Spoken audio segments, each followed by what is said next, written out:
கிறிஸ்துவுக்குள் மிகவும் பிரியமானவர்களே, இந்த உலகத்தின் பணக்காரர்கள் இல்லை என்றால் பணம் படைத்தவர்கள், அவர்கள் தங்களுடைய வாழ்க்கையிலே ஒரு மகிழ்ச்சியான தருணத்தை கொண்டாடும் போது தங்களை போன்றவர்களை மட்டுமே தங்களோடு வைத்துக்கொள்ள வேண்டும் என்று விரும்புவார்கள். ஆனால் நம் ஆண்டவராகிய இயேசு கிறிஸ்துவோ தன்னுடைய மகிழ்ச்சியில் அவருடைய பிள்ளைகளாகிய நாம் அனைவரும் பங்கு பெற வேண்டும் என்று விரும்புகின்றார்.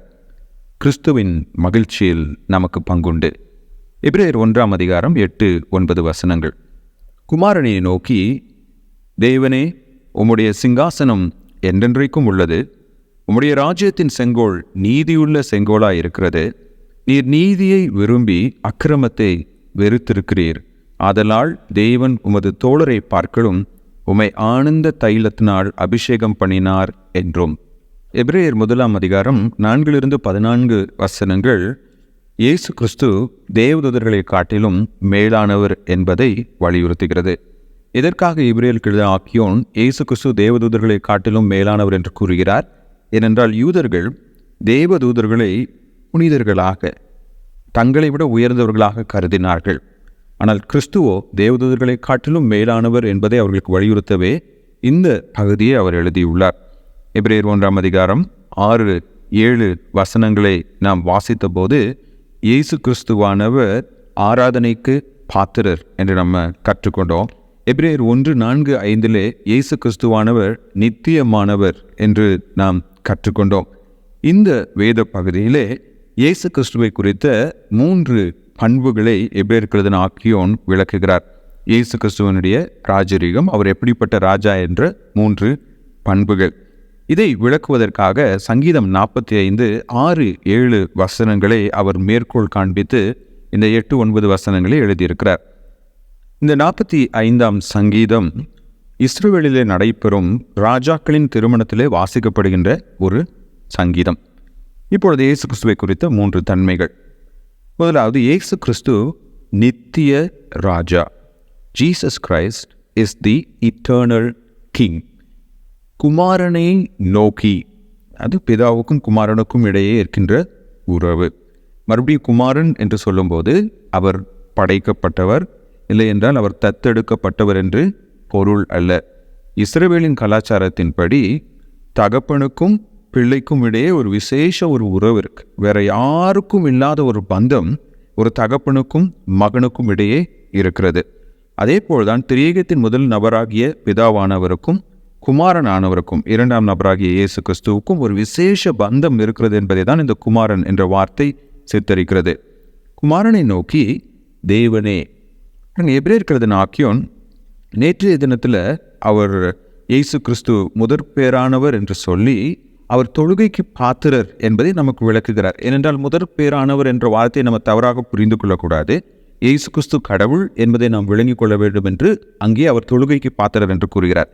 இந்த வசனத்திலே குமாரனை நோக்கி, தேவனே, கடவுளே, இறைவனே. அது பிதாவானவர் குமாரனை தேவன் என்று அழைப்பதை நாம் இங்கே பார்க்கிறோம்.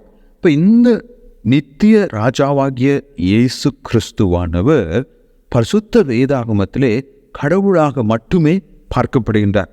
அவரே கர்த்தாதி கர்த்தா, ராஜாதி ராஜா.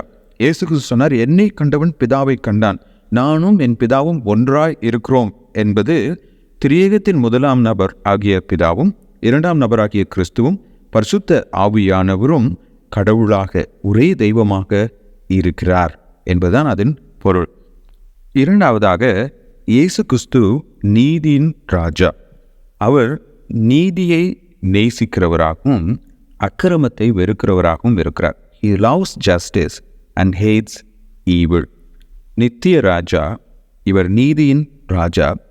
3வதாக, ஆதலால் தேவன் உமது தோழரை பார்க்கலும் உம்மை ஆனந்த தைலத்தால் அபிஷேகம் பண்ணினார் என்றும் என்ற பதம், இவர் மனிதர்களின் ராஜா, பீப்புள்ஸ் கிங், அல்லது இவர்கள் மனிதர் மீது பிரியம் கொண்ட ஒரு ராஜா என்று கூறலாம். இந்த பகுதியில் அவரை ஆனந்த தைலத்தினால் அபிஷேகம் பண்ணுவது என்பது மறுபடியும் ஒரு ராஜாவினுடைய திருமணத்திலே அந்த ராஜாவினுடைய சிறப்பு தன்மையை, அவர் மற்றவரை காட்டிலும் அந்த நாளிலே முக்கியமானவர் என்பதை விளக்குவதற்காக அவரை ஆனந்த தைலத்தினால் அபிஷேகம் செய்வார்கள். இப்போ இயேசு கிறிஸ்துவை ஆனந்த தைலத்தினால் அபிஷேகம் பண்ணுவது என்பது எதை குறிக்கிறது? அவர் தேவதூதர்களை காட்டிலும் பிற ஜீவராசிகள் எல்லாவற்றை காட்டிலும் அவர் சிறப்பானவர், உன்னதமானவர், உயர்ந்தவர் என்பதை அது காண்பிக்கிறது. இங்கே உமது தோழரை பார்க்கலும் என்று சொல்லும்போது 2 விதமான அர்த்தங்கள் கொடுக்கப்படுகிறது. ஒன்று, இயேசு கிறிஸ்து தேவதூதர்களோடு ஒப்பிடப்படுவதனாலே இவர் தேவதூதர்களை காட்டிலும் உயர்ந்தவர் என்று நாம் அர்த்தம் கொள்ளலாம். ஆனால் அதே சமயம் இந்த தோழர் என்று கூறும்போது இங்கே பயன்படுத்தப்பட்டிருக்கிற கிரேக்க வார்த்தை மீட்டோகாய் என்ற கிரேக்க வார்த்தை எபிரேயர் 3ஆம் அதிகாரம் 1ஆம் வசனம் 14ஆம் வசனத்திலும் 12ஆம் வசனம் 38ஆம் வசனத்திலும் 12ஆம் அதிகாரம் 38ஆம் வசனத்திலும் விசுவாசிகளை குறிப்பதற்காக எழுதப்பட்டிருக்கிறது.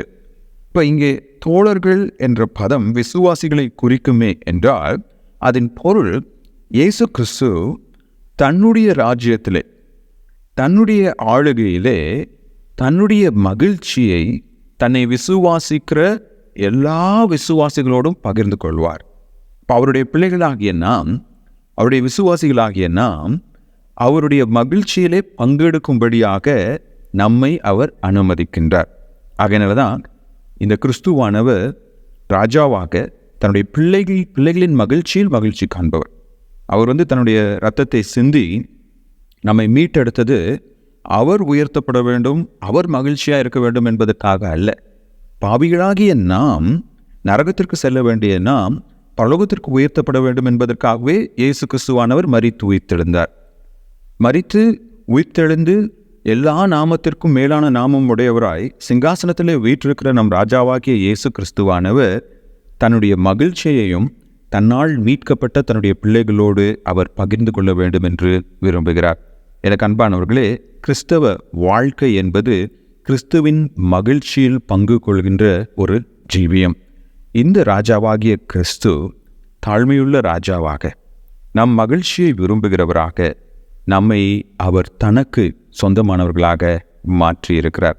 எனக்கு அன்பானவர்களே, தேவதூதர்களால் இதை செய்ய முடியாது, மனிதர்களால் இதை செய்ய முடியாது, தேவ ஊழியர்களால் இதை செய்ய முடியாது.